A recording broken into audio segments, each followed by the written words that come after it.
O último confronto para a gente analisar, por enquanto, dessas quartas de final: Noruega, a tal da Noruega, e Inglaterra. Noruega, obviamente, passando pela seleção brasileira. Um jogaço entre México e Inglaterra. Se você dormiu, sinto muito por você, porque a Inglaterra superou o México 3-2, jogaço. Seu palpite, começa com o Facinho, cara. Inglaterra e Noruega. Eu gostaria muito que a Inglaterra passasse para ter uma semifinal pesada histórica com a Argentina. Mas para mim a Noruega hoje joga um futebol mais organizado que o da Inglaterra. É um time mais centrado, sabe mais o que quer, uma escalação mais definida. E tem um jogador que tá no momento, claro, aí você vai olhar, o Harry Kane, sim. Mas a Inglaterra me parece que está só numa grande fase do Harry Kane. O Bellingham jogou bem contra o México, mas ele, Bellingham, ainda individualmente não tá vivendo um momento que possa passar toda essa confiança que a Inglaterra no primeiro jogo contra a Croácia me pareceu ter. Enfim, e defensivamente, né, uma seleção inglesa que tem alguns problemas que precisam ser corrigidos. Acredito que entre Inglaterra e Noruega, pra mim a Noruega vai passar. Até com um certo favoritismo. Não esperava essa resposta. É a tua também, Bruno? Cara, eu acho esse é o mais equilibrado de todos. Eu acho que o Espanha e Bélgica, eu falei que eu acho que é o que tem uma diferença maior entre os times, que eu acho que é mais que Espanha, França, mais que França e Marrocos. França e Marrocos. Acho que sim, porque eu acho que, assim, eu acho que a França ela tem mais talentos que Marrocos, apesar de achar que vai ser ali no limite. Mas, assim, Inglaterra e Noruega eu acho os times muito próximos. Dois grandes centroavantes, né? Acho que isso também é uma semelhança entre eles. Dois grandes centroavantes. Mas, sei lá, eu vou na Inglaterra. E tem um ponto da Inglaterra que deve ser levado em conta. Eu não acho esse time da Inglaterra um time que me agrade muito, assim. Eu não gosto muito de ver esse time jogar.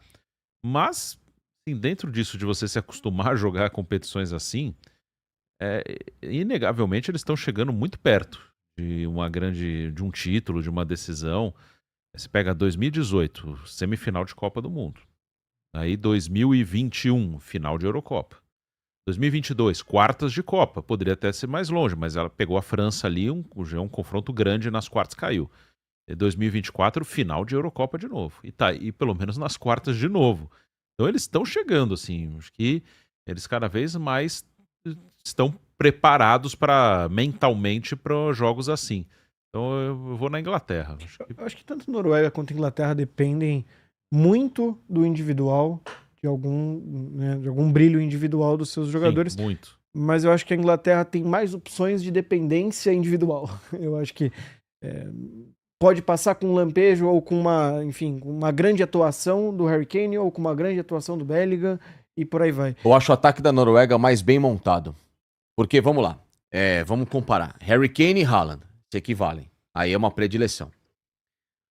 O Bellingham e o Odegaard. Talvez o Bellingham tenha mais talento, mas o Odegaard tá num momento de carreira melhor. Os últimos 2 anos do Bellingham não foram tão bons como o do Odegaard. Só que aí você pega as beiradas, a Noruega pode abrir mão do Sorloth, mas mesmo o Sorloth com toda a limitação dele, é um jogador que pra mim passa mais confiança, mais fazedor de gols do que Saka, do que Madueke, enfim. Aí do outro lado, o Nusa é um jogador que me agrada mais ver do que Gordon, olha que o Gordon vai pro Barcelona agora, comprado, e eu não vejo nada demais nele. Os valores são absurdos. Absurdos, né? O Gordon. Enfim, então a seleção da Inglaterra tem nas beiradas, ela depende muito desse jogo. E o Rashford também, né? Que até fez uma boa temporada com o Barcelona, mas também nada demais, um jogador bem comum. E quando substitui, por exemplo, o Sheldrup, ele não tem a mídia por jogar numa Premier League, mas ele é um jogador muito inteligente. Ele é bom jogador. O Bob tá jogando na Premier League, jogador do City. Então é um outro bom jogador. Então você tem jogadores na Noruega que não tem a mídia, mas que tem uma capacidade de jogo, pra mim, com mais inteligência e menos limitação do que os 4 ponteiros que a Inglaterra tem. Então acho que esse ataque pode fazer uma diferença nesse jogo. Você não acha que defensivamente a Inglaterra se sobressai demais e isso não pode ser um diferencial? Não, claro que sim. Não dá pra comparar o miolo de zaga na Inglaterra, né? Tá bom, né? Tá jogando Guerre Guerre e o e Konsa. o Konsa. Tá, Não, são tá melhores. bom. São melhores. Ainda tem o Stones no banco, que não vive um bom momento também, mas é melhor zagueiro do que qualquer opção. Uhum. Agora, a Inglaterra tá sem lateral direito. Sim. O Reece James tá machucado. Ele tentou o Spence e O Quansah foi expulso. Deve jogar o Spence, provavelmente. Jogar o Spence, que é muito uma pior queda de que o Rierson, né? Bem pior. E ele tem o Chalobah se ele quiser colocar. Ele não colocou ainda. O Chalobah é melhor que os três, inclusive. Não, o Reece James não, obviamente que não. Mas que o Spence e que o Quansah, ele é melhor. É porque o Quansah é um zagueiro que joga ali mais como um terceiro zagueiro, né? Enfim. Então, e o lado esquerdo da Inglaterra também. O Rayleigh faz uma Copa ok, mas também não é nenhum senhor jogador. Algum miolo de zaga é melhor. E os dois volantes, talvez, né?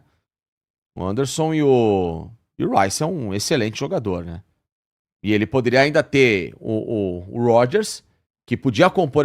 A Inglaterra, pra mim, a Inglaterra, se ela abrisse mão de um desses atacantes, colocasse lá na frente, talvez o Rashford com o Kane, o Bellingham, e fizer 3 meias, o Rice com o Anderson ou o Morgan Rodgers, ou o Eze, por exemplo, pra jogar, porque o Eze e o Rice jogam juntos. Então você tem um dos dois. O Eze vem pela esquerda, o Rice pela direita, você tem o Rodgers centralizado. E o Bellingham com o Kane e com o Rashford seria um time, pra mim, com mais estrutura de time do que o formato que o Tuchel tem jogado. Sem dúvida. Eu me incomodo muito pela forma que ele que entra sempre e pela forma que ele não é utilizado desde o início, o Eze. O Eze, exatamente. O Eze, pra Muito mim, bom é jogador. Ele é muito bom. Eu me sinto incomodado com o fato dele ganhar minutos e da forma que ele ganha minutos também. Enfim, mas... Que queira ou não, né, Bruno? Pô, em vários momentos da temporada, ele e o Rice jogam juntos mesmo. Sim, ao mesmo momento do jogo. Efetivamente. Me parece que o Tuchel, ele criou um sistema que ele até ele justifica a não convocação do Foden e do Palmer por isso, né? Me parece que ele criou na cabeça dele um sistema que ele meio que não muda, né? Bem quadradinho, né? Por isso que o Eze joga pouco. Sim. Ele vê o Eze como reserva do Bellingham e pronto, é isso. E nas pontas ele não troca, né? Ele é Madueke ou Saka, Gordon ou Rashford. Ele não tira um ponto e coloca um meia. Sim, o Eze um meia pela esquerda. não coloca, né? Acho que ele vê o Eze como reserva do Bellingham. Acho que ele vê como uma coisa bem quadradinha. Exatamente. Ou o Rodgers é reserva de um dos volantes. Sim. Teve um jogo que ele poupou o Rice, que tava com amarelo. Acho que o último jogo da fase de grupos. Ele botou o Rodgers. Ele criou uma coisa muito quadradinha. Porque dá pra né? jogar os três ao mesmo tempo, facilmente. Ele pode ter o Rice, o Rodgers e o Eze. E ter o meio campo forte e com pelo menos 2 jogadores mais à frente, o Bellingham e o Harry Kane, com muito poder de decisão. E ele pode ter um terceiro atacante, se ele quiser. O Rashford é o cara que mais se aproxima dessa função de jogar próximo à área. Faz uma dupla, né? Uhum.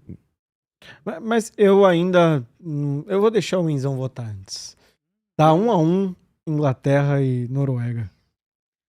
Cara, eu vai dar Noruega, sabia? Acho que na estrela de Haaland e Harry Kane, acho que vai dar Haaland. Você foi o voto de Minerva, Winzão. Eu me O abstenho. momento do Haaland, acho que hoje talvez seja mais brilhante. No contexto, eu sei que, no contexto geral, acho que a Inglaterra poderia ter mais time.